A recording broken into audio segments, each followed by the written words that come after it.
세전 월로는 신입 변호사를 채용하기가 요즘엔 좀 어려운 것 같고요. 연봉 기준으로 되는 것 같아요. 많이들 알고 계신 대형 로펌 기준으로는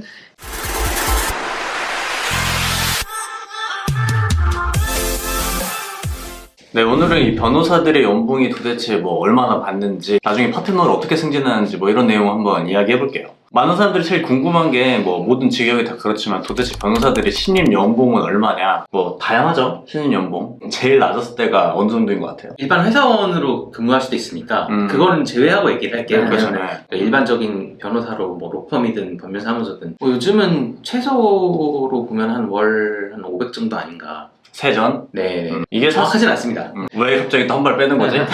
저도 잘 몰라요. 저도 저 요즘 사람이 아니어가지고. 세전 월 500만 원으로는 신입 변호사를 채용하기가 요즘엔 좀 어려운 것 같고요. 연봉 기준으로 한 7, 8천 정도 되는 것 같아요. 일반 사무실들은요. 이제 많이들 알고 계신 대형 로펌 기준으로는 이제 세후 900만 원 정도, 세전으로는 한 1억 4, 5천 정도 되는 것 같아요. 2배 정도 차이 나겠네. 2배 정도 세전금. 그렇죠. 세전은 2배 더 나을 것 같고 네. 세후로는 이제 2배까지는 차이가 안 납니다. 네. 그러면은 일하는 시간도 2배 정도 차이 나나? 경험상. 진짜 바쁜 데들은 2배 차이 날 수도 있을 것 같아요. 물론 뭐 그것도 다 사람 바이 사람이고 팀 바이 팀인데 그러니까 우리가 제일 잘하는 김앤장을 예로 들면 빌링 타임이라 그러죠. 그 타임 기준으로 뭐 월 300시간도 많이 찍고 한다고 하더라고요. 빌링을 월 300시간을 한다는 거는 그러면 뭐 월화수목금토일을 다 나가야죠. 실제로는 한 그거의 2배는 저는 일할 것 같거든요. 그치. 근무 시간도 다른 거니까. 네, 실제 근무 시간은 그 2배 정도 될 것 같아서 불배시간이 가능하냐? 일주일에 진짜 한 100시간은 어. 실근무 시간이 되지 않을까. 맞아요. 시급으로 생각하면 그래서 약간 업계에서 많이들 하는 얘기가 있는데 시간당 일해서 받는 돈은 다 비슷한 것 같다. 그런 얘기들 많이 하거든요. 600 정도로 시작하는 게 요새 약간 일반적인 것 같다. 그 좀 700 정도 주면 좀 잘 준다.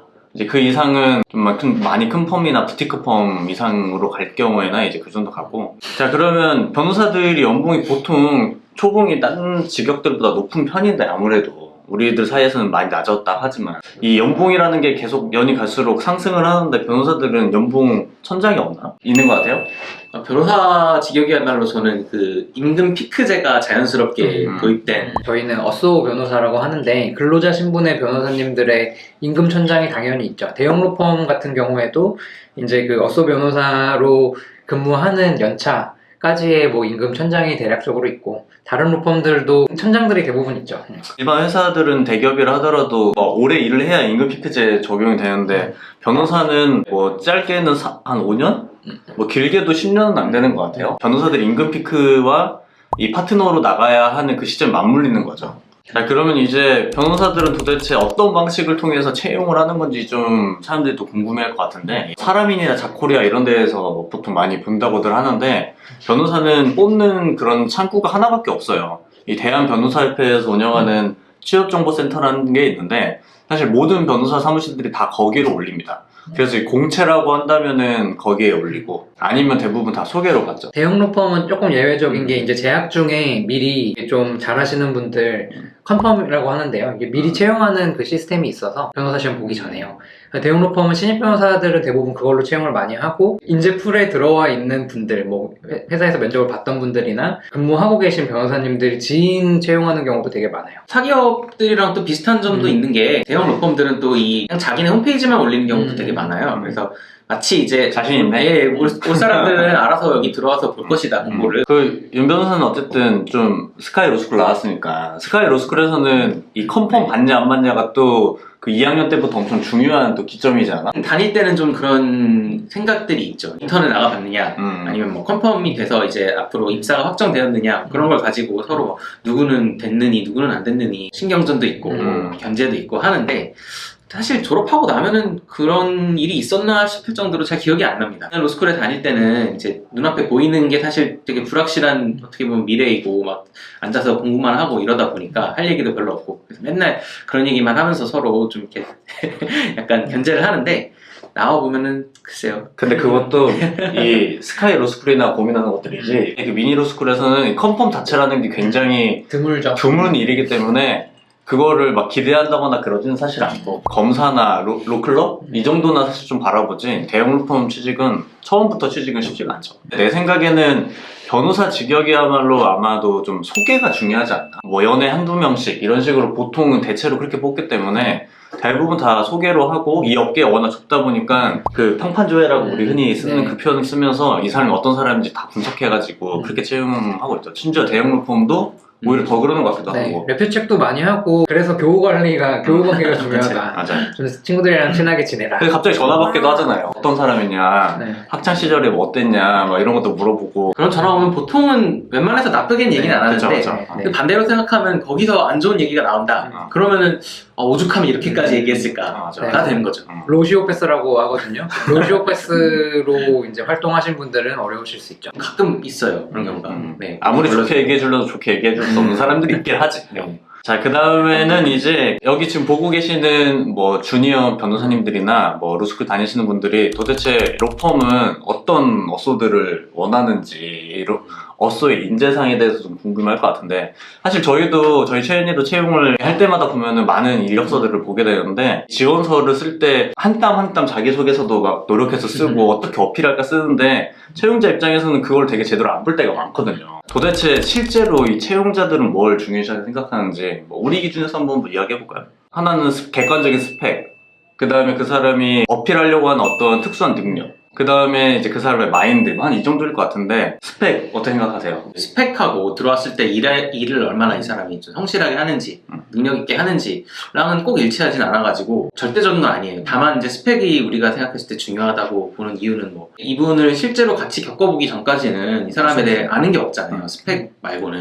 근데 이제 경력직으로 갈수록 그 중요성이 좀 낮아지는 것 같긴 해요. 왜냐하면 맞아. 이제 신입인 경우에는 알 수 없으니까. 진짜 아무것도 없잖아요. 스펙밖에 어느 학교 나왔는지 뭐 예를 들면 학점이 얼마나 되는지 변호사 시험은 얼마나 잘 봤는지 뭐 이런 게 스펙일 텐데 그거 말고는 아무런 자료가 없기 때문에 스펙이 중요한데 경력직으로 갈수록 어떤 이분이 경력을 했고 어떤 일을 했고 앞으로의 비전이 어떻고 이런 게 좀 더 중요한 것 같습니다.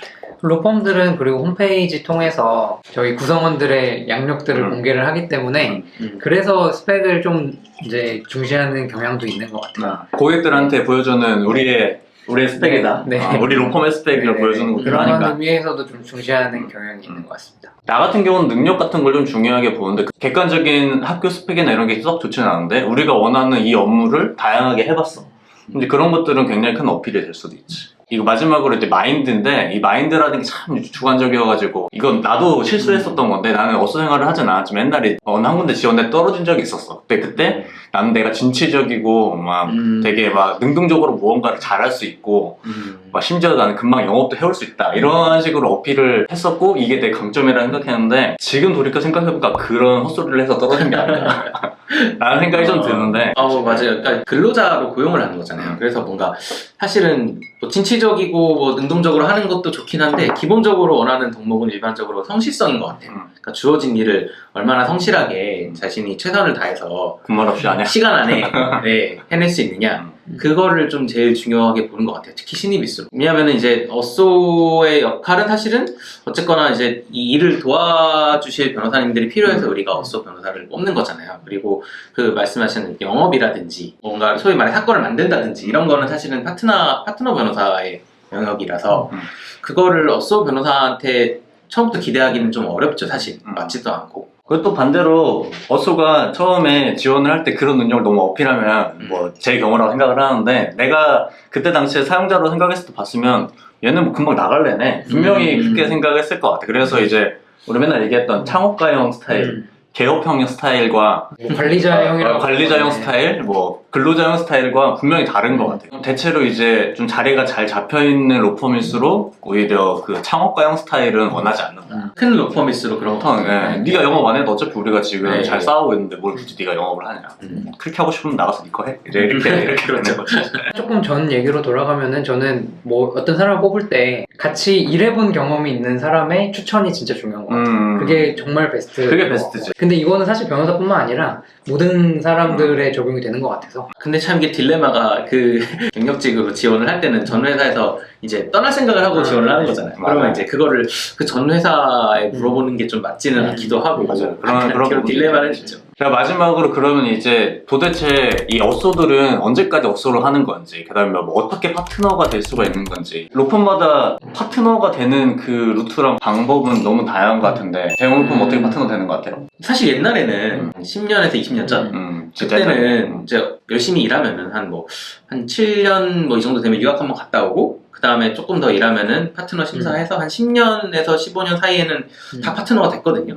버티면? 예, 버티면 거의 자동적으로. 근데 지금은 사실은 그렇게 자동적으로 된다고 말할 수는 없고 대형 로펌의 경우에도 그 내부적으로 이제 기준이 있겠죠. 그 기준을 충족을 하면은 이제 파트너 심사를 거쳐서 파트너가 되는데 예전에는 이제 파트너라 하면은 그 로펌의 지분을 갖고 있는 지분 파트너를 얘기를 했어요. EP라고 하지. 네, EP, 에quity 파트너라고 해서 지분 파트너를 얘기를 했는데 지금은 위에 지분 파트너들이 너무 많기 때문에 처음부터 지분 파트너로 만들어주진 않고 처음에는 어쏘 변호사의 연장선상에서 이제 월급을 좀 받으면서 월급도 받고 거기 자신의 성과에 따른 성과급도 받는 그런 이제 인컴 파트너 또는 뭐 워킹 파트너라고 해서 그런 파트너가 먼저 됩니다. 그 다음에 이제 거기서도 또 이제 자기의 어떤 그 고객을 확보를 하고 로펌 내에서 입지가 확보가 되면은 그 EP 지분 파트너로 올라가는 거죠. 결국에는 로펌의 이제 제의에 의해서 심사를 통해서든 아니면 그런 제안에 의해서 파트너가 되는 거는 거의 공통점인 것 같아요. 일반적인 다른 뭐 서초동 비롯한 뭐 조금 큰 뭐 소형 로펌들도 다 회사에서 결국에 제의를 하죠. 또는 뭐 그런 비슷하게 그냥 어쏘로 장기 근속을 하면서 뭐 월급은 이제 더 이상 상승하거나 하진 않고 동결하고 이제 일종의 약간의 성과급을 유지하면서 이렇게 가는 경우도 있죠. 정말 핏이 잘 맞는 경우는 그렇게 오래 가는 경우도 있더라고요. 네. 많은 분들이 지금 파트너가 되면 뭐가 좋냐 이거 물어볼 것 같은데 파트너가 되면 뭐가 좋을까요? 이제 권리와 책임을 갖는 거죠. 자기 클라이언트를 관리해야 되는 책임을 갖고 뭐 새로 수임을 해야 되는 이제 책임도 있으면서 그런 매출이나 이제 이익이 발생했을 때 그런 거에 대해서도 배분받을 수 있는 권리를 갖는 게 파트너죠. 그렇죠. 권리가 있으면 의무가 따르는 파트너라는 게 어떤 높은 직위다라고는 저는 생각은 들진 않고요. 그게 중요한 게 아니라 파트너가 되면 이제 자기 책임과 자기 권한 하에 고객 관리를 하고 고정된 어떤 급여를 받기보다는 매출과 순이익이 연동되는 급여를 받게 되는 그게 이제 파트너의 어떤 의미라고 생각이 들어요. 그래서 이제 변호사들의 성향에 따라서 나는 파트너가 되기 싫고 그냥 안정적인 고임금 어쏘 변호사를 쭉 있고 싶어 이런 사람들이 갈수록 더 늘어나는 것 같아요. 그래서 너무 영업이 치열하다 보니까 예전에는 좀 짬이 되면은 일도 좀 들어오고 이런 경향이 있었는데 요새는 완전 정글이어서 영업에 대해서 두려움을 갖는 사람들이 좀 많은 것 같아요. 이제 변호사 시험도 이제 끝났고 보통 변호사들이 한 4월 정도 때 이제 채용 시장이 또 크게 열리는데 저희 슈엔이도 지금 사실 어쏘 변호사님들 지금 채용하고 있는 기간이어서 우리들이 좀 고민했었던 고민들을 좀 여러분들과 함께 나눠보려고 했습니다. 이 영상이 올라갈 때쯤이면 채용이 끝나지 않았을까요? 그래야죠.